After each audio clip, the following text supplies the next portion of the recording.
أعوذ بالله من الشيطان الرجيم.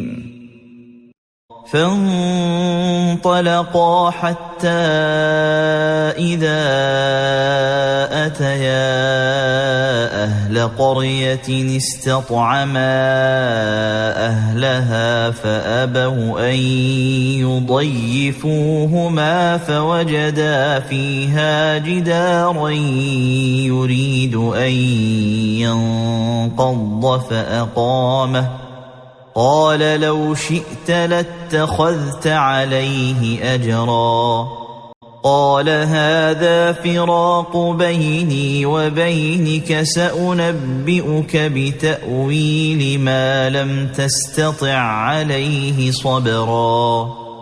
أما السفينة فكانت لمساكين يعملون في البحر فأردت أن أعيبها وكان وراءهم ملك يأخذ كل سفينة غصبا.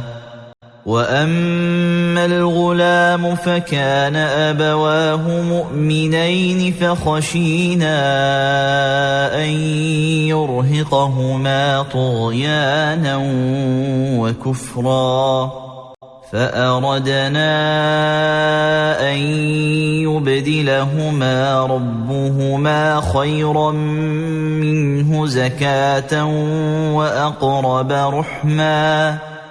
وأما الجدار فكان لغلامين يتيمين في المدينة وكان تحته كنز